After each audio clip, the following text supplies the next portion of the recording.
म्हणजे मी जरांगे पाटलांना जे म्हणालो होतो की बा तुम्ही आता पॉलिटिकल हा लढा केला पाहिजे. तुम्ही ज्या अर्थी म्हणताय की तुम्हाला एकनाथ शिंदेनी फसवलं, अजित पवारांनी फसवलं, त्याच्यानंतर शरद पवारांनी फसवलं, त्याच्यानंतर देवेंद्र फडणवीसने फसवलं.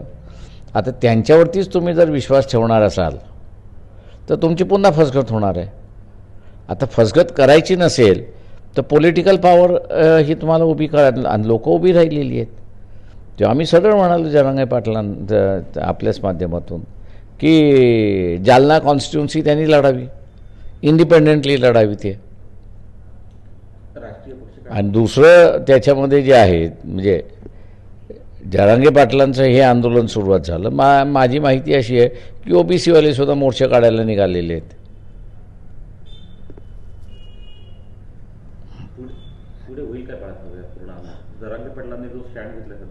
ते जोपर्यंत पॉलिटिकल स्टँड घेत नाही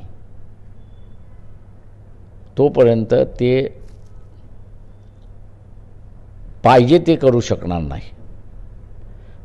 नाही तर या सगळ्या निजामी मराठ्याने अण्णाराव पाटलापासून ते खेडेकरापर्यंत सगळ्यांना पचवून टाकलेलं आहे.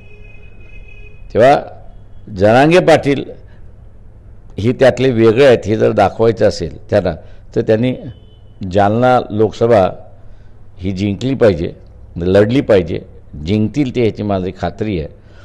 आणि ते झालं तर येणाऱ्या विधानसभेमध्ये ते आपला दबाव गट उभा करू शकतात आणि त्यामार्फत ओबीसीच्या आरक्षणाला धक्का न लावता मराठा समाजाचं आरक्षण जे आहे ते शाबूत करू शकतात. ते त्यांनी पहिल्यांदा स्वतःला पॉलिटिकली इस्टॅब्लिश केलं पाहिजे. आता त्यांनी जर लढले नाही तर माझ्या अंदाजानं त्यांचाही अण्णाराव पाटील झाला असं मी त्या ठिकाणी मानेन. वंचितकडून उमेदवारी द्या त्यांना. ते मी तर त्यांना म्हणतो की त्यांनी अपक्ष लढलं, कुठल्याही पक्षाबरोबर नाही. का कुठल्याही पक्षाबरोबर राहिलं की त्या पक्षाची बंधनं येतात.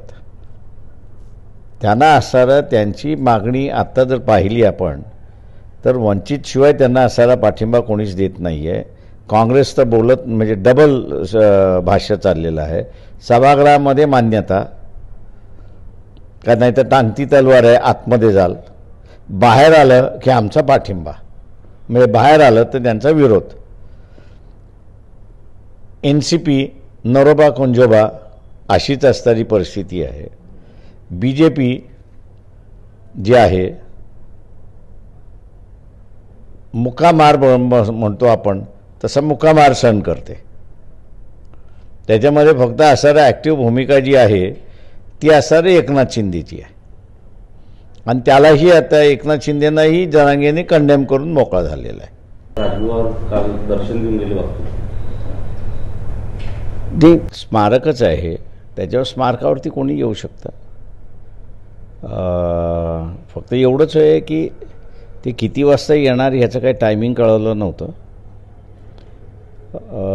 त्याच्यामुळे असं मी काही थांबू शकलो नाही त्या ह्याच्यामध्ये. पण भीमराव होते, त्यांनी असं त्यांचं स्वागत केलं. शेवटी असणारे घरी येणार होते त्याच्यामुळे घरच्या येणाऱ्या पाहुण्याचं स्वागत केलं पाहिजे या मताचा मी आहे. त्यांनी वेळ कळवला असतं तर मी थांबलो असतो. सातत्याने भूमिका तुम्ही म्हणता की देशाचं संविधान धोक्यात आहे, ज्यांच्यामुळे आहे त्यांना बाबासाहेबांना वंदन करावं लागतं, त्यांना नतमस्तक व्हावं लागतं. ते जेव्हा तुम्हाला काही बदलायचं असतं तेव्हा तुम्हीच फार मोठी प्रेमी हे दाखवणं गरजेचं असतं. तेव्हा ते चाललेलं असं मी त्या ठिकाणी मानतोय.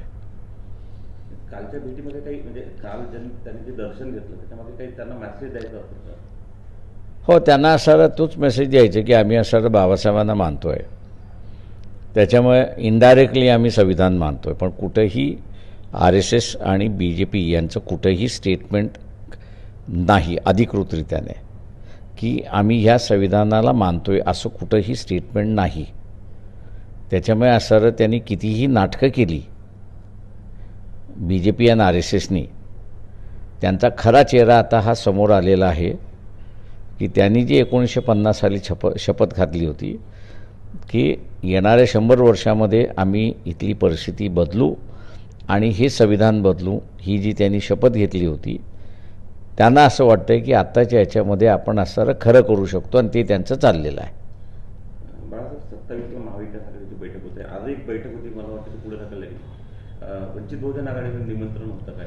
ते आम्हाला त्या बैठकीचं निमंत्रण नव्हतं आणि निमंत्रणाच्या इश्यूवरनं आम्ही काही त्याच्यामध्ये नाही, कारण का जे काही ठरलेलं आहे ते मी पुन्हा असं रिट्रीट करतो आहे की ते 3 पक्ष 48 जागा ठरवतील आणि त्याच्यानंतर मग इंडिव्हिज्युअली ज्या सीट्स आम्हाला पाहिजेत ते त्या पक्षांबरोबर आम्ही बोलणार आणि त्यांनी सोडलं तर आम्ही आघाडीत, त्यांनी नाही सोडलं तर मग त्याच्यामध्ये दुसऱ्या पक्षाला सांगून त्यांनी आम्हाला सोडावं अशा रीतीची असणारी चर्चा झालेली आहे.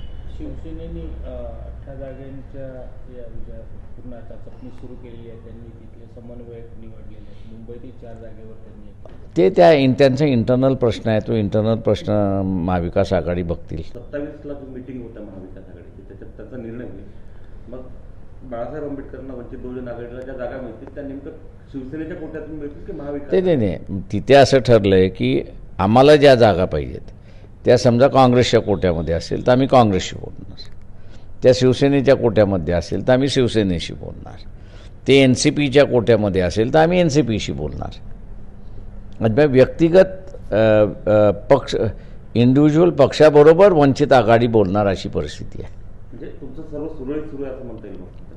ते आम्हाला जे सांगितलं आहे त्या प्रमाणात आमचं आम्ही असं मानतोय सुरळीत आहे. त्यांचं ठरलं की आमचं सुरळीत झालं, त्यांचं ठरलं नाही तर मग आम्हाला अडचण आहे.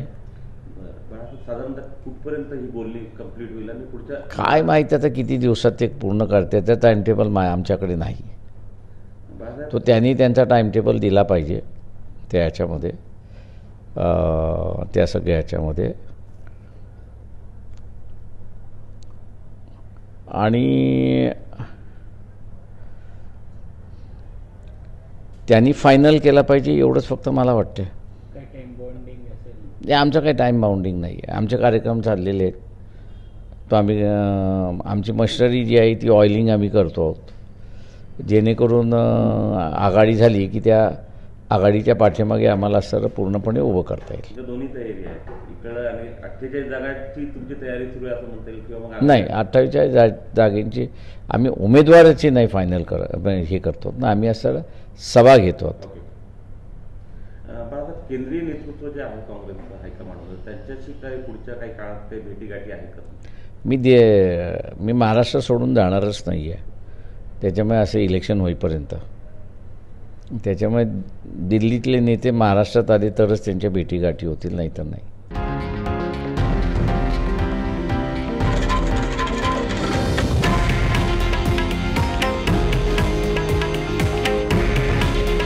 हे आहे देशातील नंबर 1 न्यूज नेटवर्क आणि आपण पाहत आहात TV9 मराठी.